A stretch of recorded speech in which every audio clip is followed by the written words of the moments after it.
जबरदस्त जिंदाबाद वालों के बीच मंच पे आमंत्रित करना चाहूंगा सुबह अपनी एक्टर कान्हा मिश्रा जी प्लीज महोदय के लिए।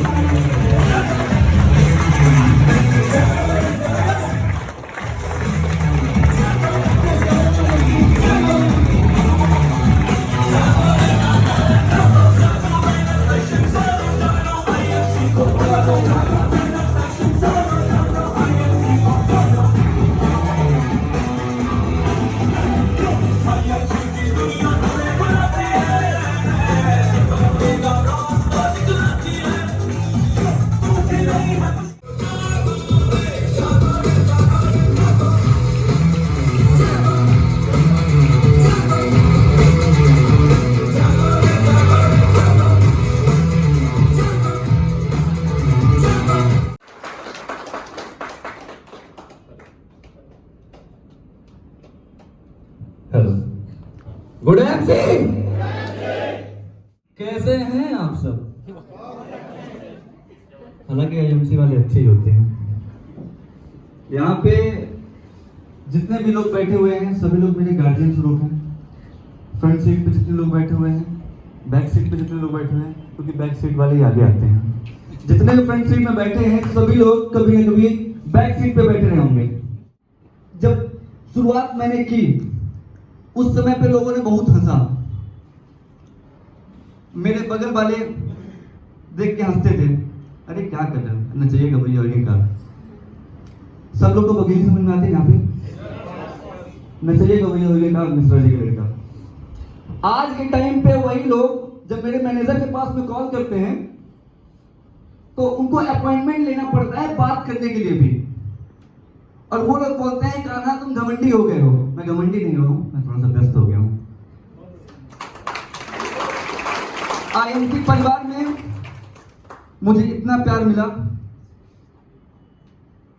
जब से मैं रीवा आया हूं अभी पिछले 2 दिन से, लगातार मुझे आदरणीय शिवम नामदेव भैया हमारे बड़े भैया हैं, और ये मुझे तरह तरह की चीजें हमेशा गाइड करते रहते हैं। जब मैं मुंबई रहता हूँ, दिल्ली रहता हूँ, कहीं भी रहता हूँ, तो मुझे हमेशा ये कुछ ना कुछ भेजते रहते हैं और बताते रहते हैं कान्हा भैया आप ऐसा कुछ करिए, कुछ चीजें आप अपने लाइफ में इन चीजों को आप उतारिए, मुझे सिखाते रहते हैं। मैं बहुत बहुत प्रणाम करता हूँ भैया को। जितने भी लोग बैठे हुए हैं सभी लोग को मैं प्रणाम करता हूँ। और जितनी संख्या मुझे यहाँ पे दिख रही है 90% का रेशियो मुझे यहाँ पे शादीशुदा समझ में आ रहा है, और 10% यहाँ पे अनमैरिड समझ में आ रहा है मुझे, बाकी सब मुझे शादीशुदा दिख रहे हैं। क्या ये सच्चाई है? जितने भी लोग यहाँ पे शादीशुदा हैं प्लीज हाथ ऊपर करेंगे, प्लीज। ये देखिए बिल्कुल आंकड़ा सही है, एकदम से आंकड़ा सही है। अब वो लोग हाथ ऊपर करेंगे जिनको जो शादी अभी तक नहीं किए हैं और वो सोच रहे हैं, सोच क्या रहे होगी एक दिन होगी। जो लोग शादी नहीं किए अभी please please hands up please. Shivam भैया का भी हाथ उठ गया, हमारे नीलेश सर का भी हाथ उठ गया। ये सभी हंसते हुए चेहरे हैं। देखिए जब मैंने शादीशुदा लोगों को हाथ उठाने के लिए बोला वो हंस नहीं रहे थे, और जैसे ही अनमैरिड लोगों ने हाथ उठाया सब हंस रहे हैं। ये हंसते हुए चेहरे हैं, मुस्कुराता हुआ चेहरा है। तकलीफ क्या हो जाती है? एक बार की बात बताऊं, एक पत्नी अपने पति से पूछती है कि जानू बताओ जब हम पहली बार मिले थे तो मैंने कौन सी रंग की साड़ी पहनी थी? पति को बोलते हैं कि यार मुझे याद नहीं है कौन सी रंग की साड़ी पहनी थी। बोलती अरे कैसे कैसे तुमको याद नहीं है? मैंने कौन सी साड़ी पहनी थी रंग की? तुम यही प्यार करते हो मुझसे? बोलते यार नहीं याद है तो क्या करें? बोलते कि क्यों याद नहीं है? तो उनके पति का देखिए एक बड़ा प्यारा सा एक मैसेज जाता है उनके लिए, रिप्लाई जाता है। बोलते हैं यार ये बताओ जब इंसान ट्रेन की पटरी में आत्महत्या करने के लिए जाता है तो ये थोड़ी ना देखता है सामने से आ रही ट्रेन पैसेंजर है या फिर शताब्दी। देखिए देखिए देखिए रौनक तो देखिए, मजा ही आ गया। मेरे पास में आदरणीय शिवम भैया का, गुलाब सर का, नागेश्वर सर का, नीलेश सर का, सभी का लगातार फोन आया कि आपको इवेंट में आना है, हमारे बीच में मिस्टर अजय शर्मा सर आ रहे हैं। मैंने बोला मुझे तो जब ऐसी बात है कि अजय शर्मा सर आ रहे, क्योंकि मैंने सर को हमेशा से जब भी देखा है, मैं कभी से मैं सर के सामने मैं अभी तक आ नहीं पाया हूँ। जब भी देखा हूँ, मैं फोन में देखा हूँ, कहीं ना कहीं मैंने किसी से सुना है, लेकिन मैंने जितना सुना है उतना मैंने बहुत कुछ सुना है। और मेरे अंदर की एक बड़ी इच्छा थी कि मैं सर से एक बार रूबरू हूँ, और मैं अपने आप को सौभाग्यशाली समझता हूँ कि मैं आज सर के सामने खड़ा हूँ और 2 शब्द बोल रहा हूँ। हमारे बीच में जितने भी लोग हैं, सब लोग सुनने के लिए मुझे बहुत ज़्यादा उत्सुक होंगे, मैं जानता हूँ। एक बार की बात है, एक पत्नी ने, फिर से पत्नी के ऊपर आ गया, एक पत्नी ने अपने पति से पूछा कि जानू अगर मैं मर जाऊं तो क्या आप मुझे याद करोगे? पति बोलते हैं हाँ बहुत याद करूंगा, अरे यार प्रतिदिन याद करूंगा। बोलती हैं ओ कितना प्यार करते हो मुझसे। बोलते हैं नहीं, ये प्यार नहीं है। बचपन में जब मैं नागेश्वर सर से कोचिंग पढ़ा करता था तो उन्होंने मुझसे एक चीज बताई थी कि बेटा आप अपने अच्छे समय में कभी अपने बुरे समय को मत भूलना। बजाओ ताली।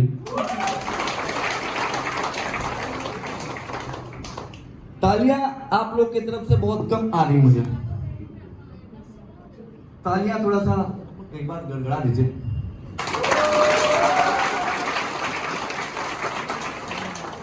अच्छा, बचपन का जो किस्सा होता है, बचपन में जो कॉइल नहीं होता है मच्छर मारने वाला, आपस में वो लिपटा रहता है। अगर उसको मैंने कभी गलती से निकाल दिया सही सलामत बिना तोड़े, घर में मैं एक योद्धा साबित हो जाया करता था। अलग ही लेवल की इज्जत मिलती थी, मतलब जैसे मैंने कोई एक जंग जीत के आई हो। एक बार की बात है, मैं ड्राइव स्वयं में कर रहा था, हालांकि मैं अंडर एज हूँ, अभी मैं अंडर एज तो नहीं हूँ, पर मेरा लाइसेंस भी नहीं बना हुआ, मैं सॉरी, मैं क्षमा चाहता हूँ। मैं ड्राइव खुद कर रहा था और साथ में मेरे मैनेजर बैठे हुए थे। वो बोलते हैं कि सर कुछ मूवमेंट बनाइए ना। मैंने बोला मूवमेंट कैसे? बोलते आज आप ड्राइव कर रहे हैं, आप बताइए, इतना एकदम से नॉर्मल हो जाएगा? आप ड्राइव कर रहे हैं, कुछ होना चाहिए, कुछ स्पेशल होना चाहिए जिसको हम याद रखें। मैंने क्या मैंने किया उनके लिए स्पेशल किया। क्या किया मैंने? जाके मैंने खंबे में गाड़ी बढ़ा दी। बोला आप इसको याद रखेंगे कि क्या स्टेयरिंग आके मेरी छाती में घुसी थी। ओ क्या आईसीयू वार्ड था।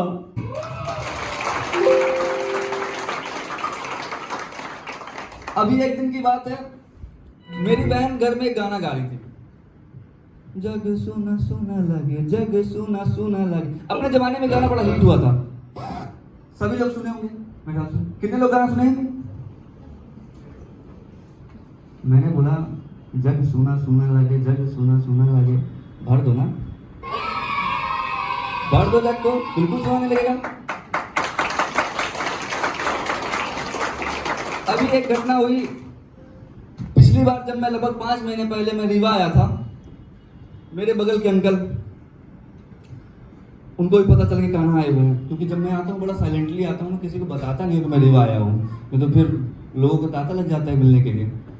तो अंकल अब बगल में पड़ोसी हैं, और मम्मी लोग को तो इतना हंगामा हो जाता है कि चलो पूरा घर जान गया, अगल बगल में सब पूरा मोहल्ला जान जाता है, तब कि मैं मना करके रखता हूँ किसी को मत बताइएगा। अंकल आते हैं एकदम टुल होके, कान्हा बेटा तुम मेरा नाम रोशन कर रहे हो, तुम्हारे अलावा कोई है ही नहीं जो नाम अपने बंद का, अपने रेवा का और तुम्हारे अंकल का नाम रोशन कर सकता है। एकमात्र तुम धरती लोक में ऐसे व्यक्ति पैदा हुए हो जो मेरा नाम रोशन कर रहे हो। कहना अब तो तुम हीरो बन गए हो ना, हवाई जहाज से उड़ने लगे हो। कहना एक जाने से पहले एक मेरी अंतिम इच्छा थी, बेटा मैं भी एक बार बंबई घूमना चाहता हूं बाई एयर, मुझे भी एक बार मुंबई ले चलो। मैंने बोला ठीक है अंकल ले चलूंगा, लेकिन ले जाने के कुछ आपको कुछ रूल्स है उसके। आपको मैं बाई एयर ले जाऊंगा, पर उनसे मुझे झूठ भी बोलना पड़ेगा ना। अगर वो इसी हालत में मुंबई जाएंगे तो मेरी इमेज की गई ना। मैंने उनसे बोला अंकल जब आप बाई एयर मुंबई जाएंगे मेरे साथ में, तो उसकी एक शर्त है कि आप ना तो ड्रिंक करेंगे, बंद कर रहेगा, ना तो आप ड्रिंक करेंगे, ना तो आप वाइन लेके जाएंगे, क्योंकि आप फ्लाइट में वाइन नहीं ले जा सकते हैं और आप पी के भी नहीं जा सकते हैं। मैंने उनसे ये चीज बोली।